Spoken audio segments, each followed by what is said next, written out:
Today on The Joy Sutton Show, a young woman shares her story about the disorder that almost took her life and what she's doing to help others. On Real Talk, what does your body language say about you? Our experts tell us how it can make or break a first impression. And on Stylishly You, it's all about the body. We're showing women of any size how to feel sexy with Curvy Girlz Lingerie. The Joy Sutton Show starts now. It's your day. It's your moment. Find your joy on The Joy Sutton Show. Welcome to The Joy Sutton Show. If you have a daughter, a sister, or a friend, the story of my first guest is a wake-up call and a call to action for all women. Today, we're talking about one of the most deadly of all mental illnesses. Take a look. From the outside, Erin Casey seemed to have the perfect life. A beautiful girl, an excellent student, a competitive dancer. But on the inside, she was battling an eating disorder that almost took her life. And she is not alone. The number of women suffering with eating disorders is startling. A quarter of all college-age women engage in binging and purging for weight management. Hospitalization rates for eating disorders have continued to rise, and 20% of people with anorexia will die from complications, including suicide. After almost taking her own life, Erin started to realize there was something more she could be doing to help herself and others. And today, her story is one of hope, a hope that she is now sharing with the world. Erin, just by coming on today and sharing your story, I know you're going to touch so many young girls out there who are dealing with this, and we probably do not talk about it enough. And I guess I wanted to start, how did it start for you? Honestly, for me, it was more of like a how I grew up kind of thing. In my family, on both sides, my mom's and my dad's, eating disorders were kind of really present as I grew up. Both my mom's and my dad's families, food was never really a way of nourishment. It was more of a way of manipulation or dieting, or how we dealt with stress, or how we dealt with our image. It was never for me really, this is how you nourish your body, or this is how you make yourself healthy. It was, this is how you control how you look. This is how you attain perfection, or this is how you, turned into me, this is how you punish yourself. So I saw that growing up in my family. And so I'm not sure I ever really had an idea. How young was that when you started? Were you like... I'm not sure I ever really had an idea of of healthy eating. So even from when you're a young child, just thinking about this and the manipulation of food, like if you eat this, you'll look this way, and having all those ideas led you into having this eating disorder. Now, how bad did it get for you? I know over the years you started dealing with this. How bad did it get? Really bad. It got I was very, very ill. From a young age, I had those ideas and those concepts, but I probably wasn't considered disordered until 13, 14. And then probably my worst was in college, definitely. And I was engaging in behaviors 10 to 15 times a day. And I didn't want to live anymore. I was calling my parents daily, telling them I wanted to take my life. My parents were afraid to answer the phone for a long time. So how did you get to the point of recovery? I mean, we see you here today. You're smiling. I know. What was the turning point? The turning point, it was more like, there wasn't really a turning point. It was a long process. It's realizing that I was worth recovery was kind of the hardest part of the whole piece.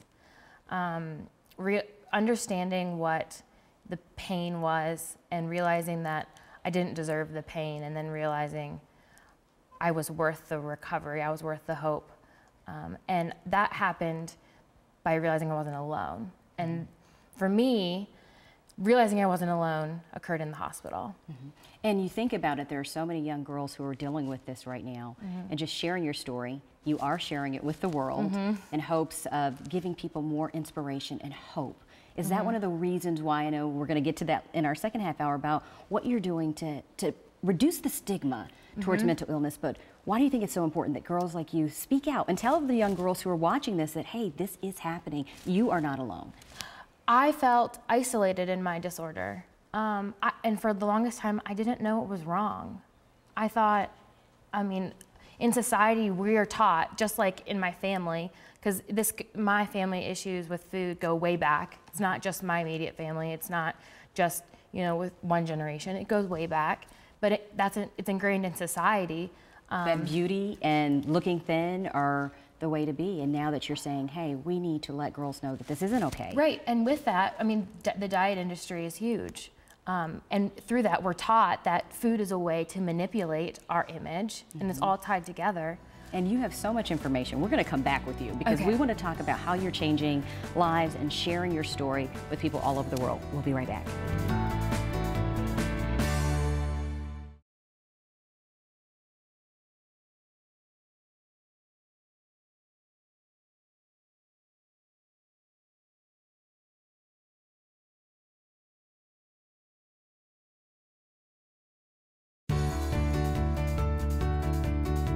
We are back again with Erin Casey. She's been sharing her story of overcoming an eating disorder, and now she's an advocate for helping others with mental illnesses. And Erin, you know, earlier you were just talking about people feeling that they're alone and not knowing that there's someone out there. And you started an organization called Where I Stand that is helping people know there are people out there who are going through the exact very same thing you are going through. Tell me about Where I Stand.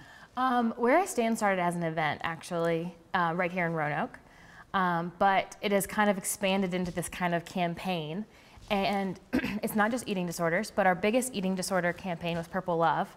And it became a worldwide campaign reaching over 80 countries. 80 countries? 80 countries, 32,000 people participated that we were able to count. And what did they have to do as part of this campaign? Hold up signs that say, I wear purple because, and why they wear purple in support of eating disorder awareness. And one of the reasons we did this campaign is because eating disorders are not talked about enough. They're very secretive diseases, and that secretive fuels people's desire to hide in their disease, and the isolation makes them worse. It creates this darkness. I'm alone. I'm the only one who does this. And that secretiveness fuels the behaviors, and it prevents recovery. So how can someone, say I'm a family member, and I think maybe my sister or someone else in my family is dealing with this, are there any warning signs to look for? And how do you even approach someone to say, hey, I'm here, let's try to get help, you're not alone? There are warning signs. Isolation, going to the bathroom after meals, obviously skipping meals, making excuses, being lethargic, tired, different things like that. And how do you approach someone? So say you do see this, is it okay? What would have helped you? Be direct. Okay. Definitely be direct. And they probably won't respond well. I mean, if they're in their disease and they're not going to respond well, but just tell them that you're there. Make it known. Exactly. And I think just sharing your story, you're a story of hope, because where are you today? I mean, how well are you doing? I know it's something that you're probably always in the back of your mind, have to deal with, but how far have you come? I've come very, like, leaps You're and bounds. not even the same person, girl. I'm not. It's amazing how far recovery can take you. I went from not wanting to live to I wake up excited most days. Recovery is an everyday thing, and it's something that has taught me more about myself than I ever thought possible to know. And I actually at times feel grateful for the process that I've gone through. So yeah, You're a new person. I'm a new person. And you know, one last question I want to ask you is Where I Stand. So people can go online and find that, type in Where I Stand on Google. But where do you see your organization going in the future? In a snippet, tell me, what is the future for you? We want to have a public speaking program for schools, K through 12 education. This is one of our next steps. And we want to develop a curriculum for education to bring mental health language into the schools. So we're talking about it. It's all about the conversation. And Erin, thank you for sharing your story with thank us. you. It's been amazing. And you look great, girl. Oh, thank you got it going so on. much. So we'll check it out. It's called Where I Stand. And as we said, Erin is spreading the word about mental illness. We'll be right back. Next on Real Talk, are you sending the wrong vibe? Find out after the break.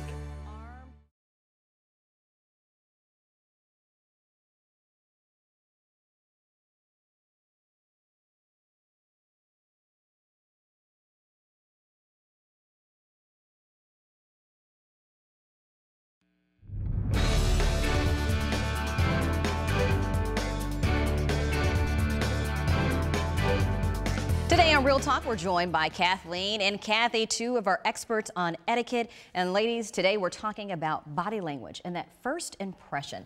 So how important is your body? Is your body talking to me? I mean, is it really sending out signals all the time? Our bodies are telling people messages that are sort of time-honored, not written down, but totally understood at every point. Our body language is giving messages at all times.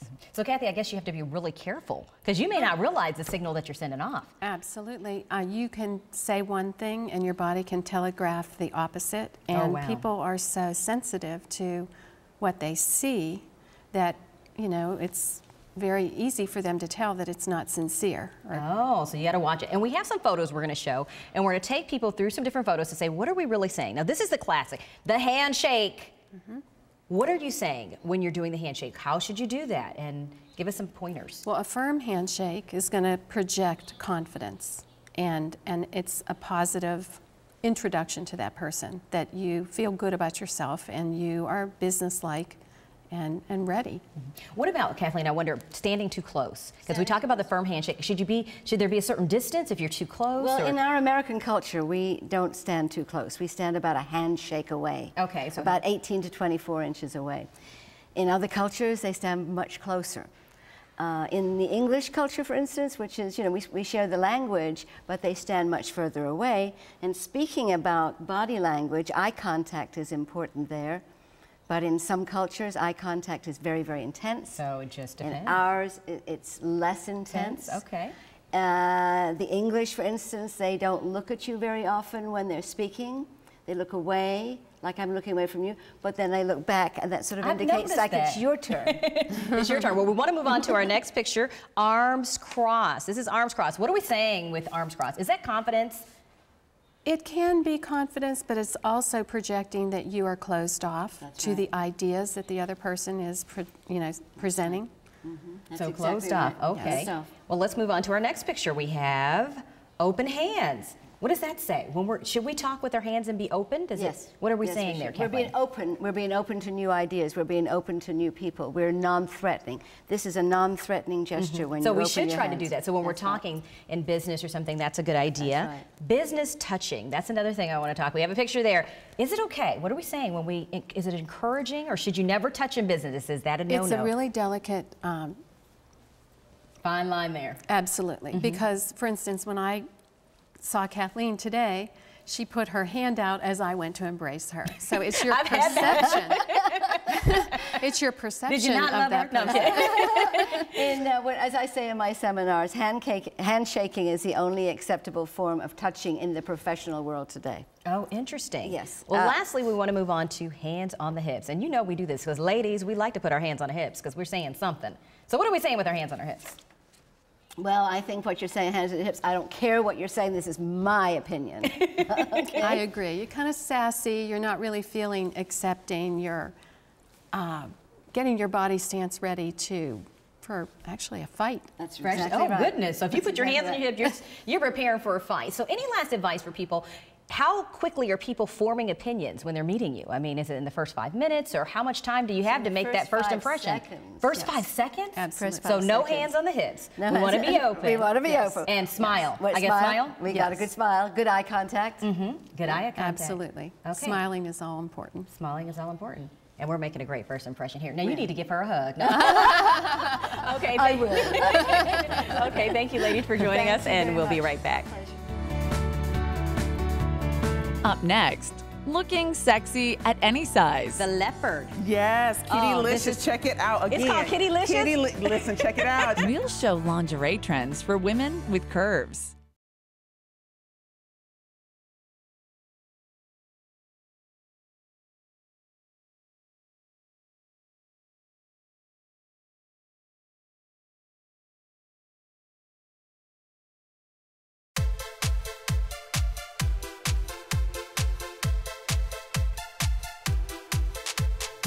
Stylistically you don't have to hide your curves anymore, ladies. We got lingerie for full-figured women, and it's really taking off. And here to show us some of the hot looks is Precious Williams. She's with Curvy Girlz Lingerie. I like the name. Girl, Curvy Girlz. stop it. Yes, Curvy Girlz Lingerie. Well, first, what led you to start Curvy Girlz Lingerie? Okay, so I was 327 pounds, and I had wait, hold up. You don't get it in your mind. Get it in your mind. I was okay, we have some before pictures. 327 pounds, and I had a red-hot relationship.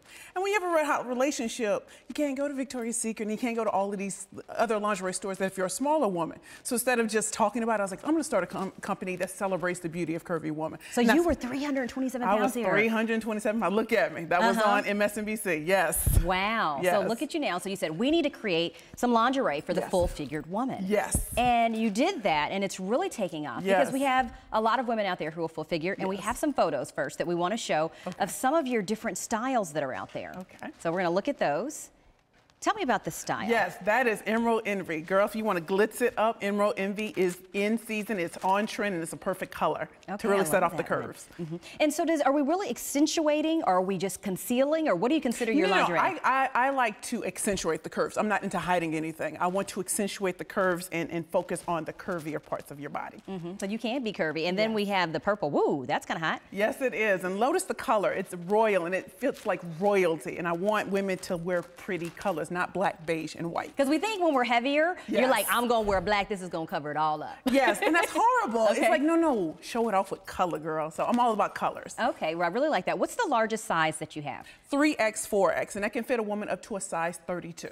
Up to a 32? Yes, because I was a size 28 so way back when. Yes. So now you're showing women how to keep it looking hot. Yes. So you've brought a couple different styles. We saw 3 models. Take me through some of the different styles that are really popular this season. What's really popular in a 2014, 2015 collection, you see this color right here. This is raspberry, and this is regal romance. Check it out. Yes, it's sheer, but you can see it's very pretty. And look at the, again, I'm a color girl. Now, what about the mamas, you know, because you thinking, can they hold everything? Oh, yeah. See, listen, I started my company to fit me, and I was a size 28, so I've worn each and every one of these, and it had to fit properly for a curvy woman. So yes. So like that, and you got the hot pink there. This is burlesque. This is burlesque bombshell, and it's sheer on the side, but now, it covers the tummy. Is that really popular with the lace? Yes, it is. It is, and you have to be appreciative of color too. I know I keep talking about color, but yes, I like to have sheer side paneling, so some part of this is showing. And this covers up the stomach. Yes, it comes up the stomach. Yes, and this is really popular. This is sensual desire. See, you can see right through this. You can see right through this, but look at the cut, look at everything, and it comes with a matching thong. Everything comes with a matching thong. I believe in that. And can anybody wear a thong? Because somebody may say, hey, can I do that? Yes. Again, I told you I was a size 28, so I had to make sure it fit properly. So it did. Now, this is one of my favorites. And yes, that is scarlet. Oh, that is scarlet. Beautiful. That is a corset. That is a corset, and that was that's one of our best sellers. I want to bring the best sellers, but this, look at the color. Look at the way it pops, and when you see it against.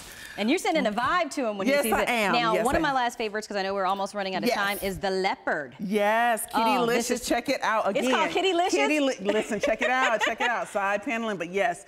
Yes, bring out the tiger, the leopard, and the girl. Yes. Okay, I love it. So what would you say to women who are feeling a little, they don't know if they can be so risque. They want to cover it up. What would you say? How do you get to that point? Listen, we're not about covering anything up. We're about accentuating your curves and show it off. Stop hiding. Show it off. You'll be amazed. Your man will love you. Your partner will love you. And how will it make you feel?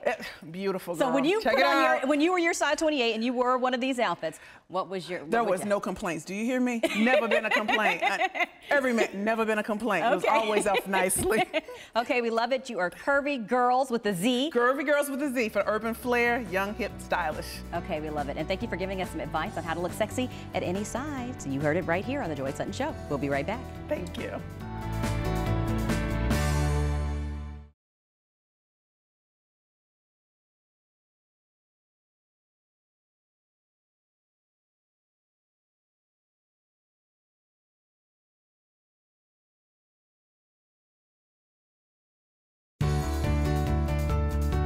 Guest accommodations for the Joy Sutton Show provided by the Hyatt Place Roanoke Airport. Hyatt Place combines style and innovation to create a completely new hotel experience. Set furnishings provided by Court, Furniture Rental and Showroom Clearance Center. Wardrobe styling provided by What to Wear Roanoke and local retailers including Francis Kahn. Jewelry provided by She's International and Stella & Dot. Makeup by the professionals at Les Chevaux Salon and Day Spa. And hair services from Revive Organic Salon. And now for some words of inspiration for your day. Perfection is not reality. Sometimes we forget that all of us have imperfections. And when we give ourselves a little grace, we realize that we are perfect just the way we are. Until next time, remember, every day is a little brighter when you start it with joy.